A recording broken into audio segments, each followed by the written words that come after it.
But now that we have an opportunity to be able to see that Drew is decided to come back, hey, you know what that means?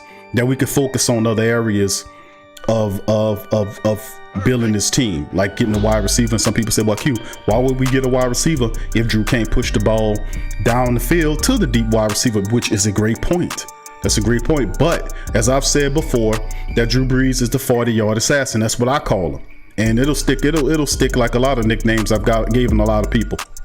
But he's a 40-yard assassin, meaning he might not be able to push that ball over 40 yards consistently, but he'll tear your ass up inside of that 40. He's still deadly accurate.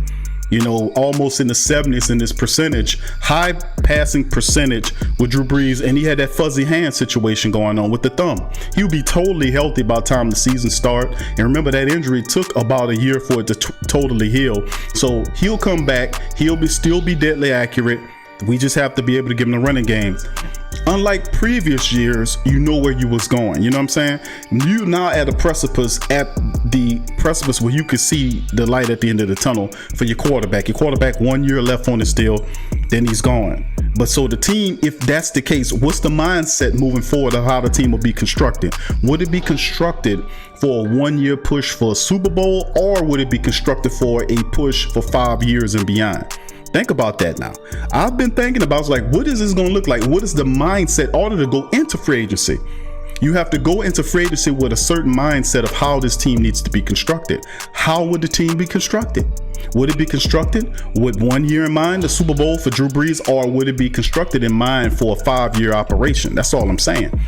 Sean has 4 years left on his contract, and the core of the Saints role players like Cam and Mike, they are all within the same window. So if that is indeed the case, what is the mindset going into this year? Because a lot of people say, hey, Q, wide receiver is pressing. It's definitely a pressing matter, and I can't buck against it, because we definitely need help in 2 areas of the offense concerning wide receiver play, and that is our complement outside of Mike Thomas. And remember, just bear in mind, we still got Tre'Quan Smith in the 3rd year of his deal, and Tre'Quan was drafted to be the replacement for Ted Ginn Jr. So if the Saints mindset, Ted Ginn's not coming back, Tre'Quan Smith automatically occupies that opposite spot. So if you set up an unofficial depth chart today, it'll be Tre'Quan Smith sitting opposite of him. And remember, Tre'Quan Smith is not a slot man. He is not a slot man. He is the deep guy that you put opposite, like he played when he was in Central Florida. So my thing is, the Saints could use some help wide receiver wise opposite of Mike Thomas. That's true. But don't forget about the slot man. Remember that. We've forgotten that. You know, the slot man is super important in Drew Brees and Sean Payton's offense. We don't have a slot operator. And we haven't had a slot operator since Willie Snead left. And that should put you on par how Drew relies on a slot man. Because we had good tight ends. We had slot men. We had wide receivers both ways. And that's why it was so easy for Drew to kind of move that ball around. I don't understand why was maybe it's not a disembarking or a breaking away, so to speak, of the slot mentality. They just hadn't been able to address it. They tried, though. They tried. Remember what was his name? Matthews, that came from the Titans. And he was the guy. I was like, man, this guy is the answer to the slot. Do y'all remember that? I was like, man, I did a whole little show and broke it down. I was like, man, I was happy about it. And then all of a sudden, this guy went, he went crazy. Start talking about this, that, third, and then retired abruptly. And I was like, damn, he was the guy. That's all he did his entire career. And he was in the prime of his career, and it just didn't work. Even in essence, Drew Brees wasn't throwing to the slot. But we have to be able to still solve the position, because you're going to get times when people are going to try to lock you down, and you're going to have to find people underneath to get to a slot man. Alvin Kamara, just get a fullback that can catch the ball out the backfield as well. These type of things that you have to have, like the guy that the 49ers have, the fullback, Strusick or whatever his name is. The guy has the H-back label. He can be a fullback for you. He can be a backup tight end for you. He can even give him the ball. He'll run it for you. He catch it out the back backfield pretty good, and that's the type of fullbacks the Saints need in their system.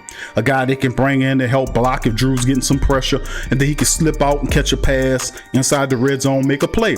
So this is not as outstanding and flashy as the wide receivers outside, but the slot man to do the dirty work and a fullback to replace Zach Line is definitely two things that take the pressure off of Mike and Jared and everybody else, and be able to make plays on the inside that slot position. Now I know they got several options in the draft, but we're looking at free agency this time around. So I'm gonna share my screen with the family members and let them see what I see, which is what I'm looking at right now is a free agent list. This is from Sportrack.com. Of course, there's Over the Cap and others, but I love to use Sportrack.com to talk about things because of how they lay it out. Now, this is a current list. This right here is a current list of free agents that'll be available once free agency starts. And as you can see, sitting on top of the list is AJ Green, 32 years old. His salary of last year of 2019 was $15 million. Of course, his market value is going to be a hell of a lot higher than that. Then there's Emmanuel Sanders there. He's 33 years old, looking for a payday. There's Devin Funchess, who's mostly a possession guy, but none of these guys look more interesting to me. Paul Richardson's a speedster. $8 million, $10 million range. Taylor Gabriel from Chicago, who they released. Amari Cooper's interesting, but I don't know. That's a money play. Danny Amendola is on the list there, but there was a report saying today that Amendola is going to go back to Detroit, so he'll be off this list. Then one of my favorites in free agency that I'm looking at that can help you out in the slot and then switch to the outside to play the speedster position if need be is Randall Cobb. He can do both of those. He did it well for Dallas last year and Green Bay the year before that, and a little early in this season he was a speedster outside man that helped on the other side. So he has experience on both positions, very comfortable playing it. He's just 30 years old. He's not super old, and he was pretty productive for Dallas last year. He caught 55 passes, 828 yards, and he averaged 15.1 yards every time he caught the ball. He had also had 3 touchdowns in the game in 728 snaps to his credit and 15 games played. So that's not bad. Good production from Randall Cobb the year before he was hurt, kind of dinged up. But you can score him between maybe a $5 to a $6 million range. You can get a guy like Randall Cobb. He won't break the bank.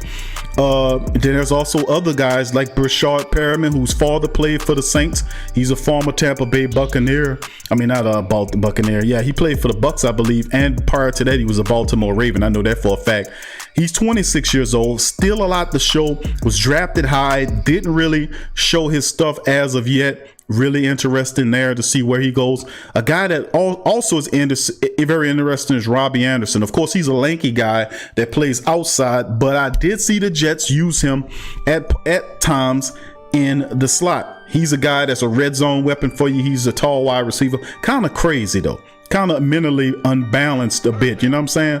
But if you can kind of whip him and shake, you can get a lot. Then it's Philip Dorsett. Lesser commodities as you go down the list. You know, but you look at guys like Geronimo Allison, there's a former Packer. There's Philip Dorsett, who played with the Indianapolis Colts, who's a speedster who gets work on the inside that might be attracted depending on how much money you want to spend. Then there's other guys down the list as well. So we don't need a project. We need somebody with their head in the game that can come in and be an asset among the other assets that we have, and not so much a liability. We're trying to shed our liabilities and gain our aspects, our assets, to kind of use some of our money nomenclature and trying to link it to Remington Tax Solutions. Oh, the bridge. But Randall Cobb, to me, is a guy that's played there. You can play both positions if you need be, opposite of Mike or inside. He still retains that speed. He came back, had a really good year for Dallas, and I really do think Randall Cobb, you can get him. I was looking at Amendola, but Amendola decided to go back to Detroit. So, you know, he would have been a perfect fit too in the Saints system. He would have been right on, man. He'd have been right there, you know, but maybe for a year or two. He's 34 years old. Perfect.